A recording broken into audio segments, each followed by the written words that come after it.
Hi, we're going to be talking about childhood obesity and the things that we can do to try and prevent it. Okay, so first of all, let's get I titled it Obesity Enemy because that's really what it is. Obesity is related, it's really an internal struggle and something that we all deal with on a personal level. So here's the problem. 17% of children and adolescents aged 2 to 19 are considered obese. So according to the Center for Disease Childhood Obesity, which means children and adolescents from 2 to 19, makes up about 17% of the population in the United States. This means about 12.7 million children and adolescents are affected.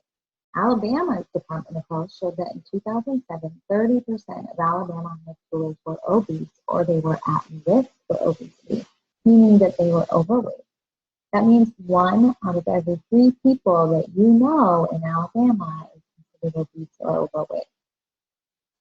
Today's adolescents and teenagers do not move as much as they have in previous years. Things like TV, the internet, phones, tablets, video games, social media, and other things have kept teenagers sitting for longer periods of time, making them less active.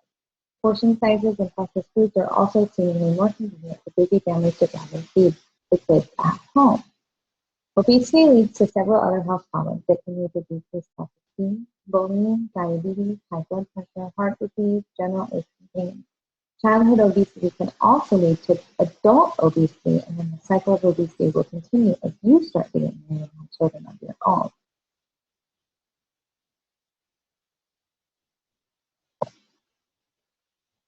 So here's our learning.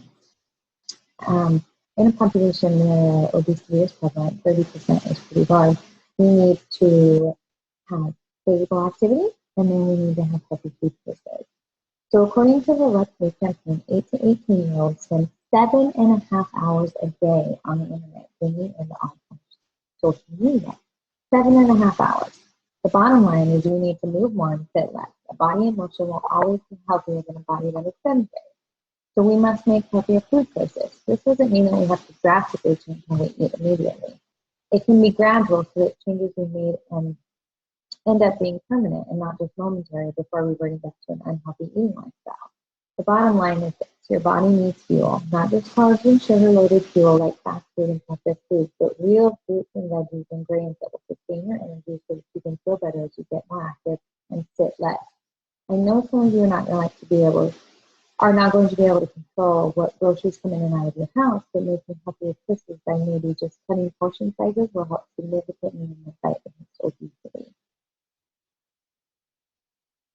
So the model we're talking about today to help motivate you to change is the health education model. This model states there has to be awareness that there is a problem, knowledge about what it does to you and what you can do about the problem, the skills necessary to have success, a positive attitude to make the change, support to make the change, opportunity to make the change, and most important, you have to feel motivated to make this change.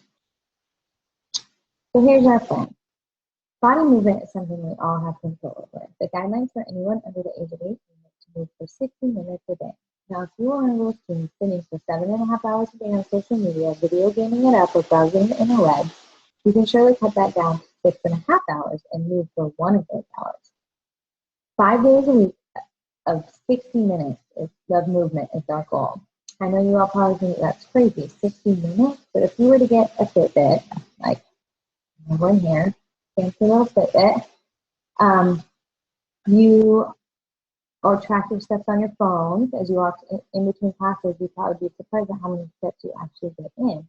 I wear a Fitbit to track my steps since I can't go to the gym every day. Some days I'm under the recommendation, so I walk more, and some days I blow my own self away by how many steps I have. You can go on a walk with your friends, ride your bike run. You can even skip or hop for an hour if you wanted to. Some of you like to go to a gym. The gym can be your 60 minutes of activity time. Some of you are into sports that are after school, and that can be your time if your body is in motion. Maybe you like to dance. And if social media is what motivates you, try taking before and after pictures and posting them. Seeing these before and after pictures are kind of key to noticing that the small changes your body is making over a period of time. There's also healthy food choices that we can do. ChooseMyFit.gov is a really great site that can show you what portion control is and what is good for you and for your body. We can also follow the 3 Ps, which is plan, purchase, and prepare. So if we plan what we're going to buy, we purchase our foods, and then we prepare our foods. Of course, adding more fruits and vegetables. You can print out menus. Michelle Obama's plan, Let's Move.gov, has great menus that you can print out, and portion control. Portion control.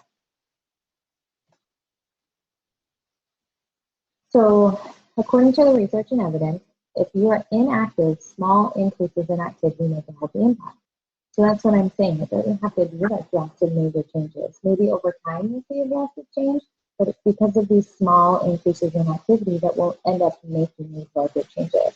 So according to Healthy People 2020, inactive children and teenagers can improve bone health, improve the heart and lungs, decrease body fat, and reduce symptoms of depression by just increasing the activity level, by just walking up the stairs instead of taking the elevator, or by parking in a parking space a little far away from the school, so you have to walk a little further. Even these small increases of activity have a healthy impact. And then there was a survey nationwide done that showed that 75 to 85% of the food from vending machines was found to be of poor nutritional value. Out of 9,723 vending machine snack spots, there was only 26 that were reserved for fruits and vegetables. So if you can, stay away from vending machines. So to evaluate, we would want everybody to be able to tell me 2 ways to move your body more often, how many minutes a day should we be moving, and what are some changes that we have control of in our diet. So bottom line, let's move, let's eat healthy, let's make changes, let's do this. And that's all I have.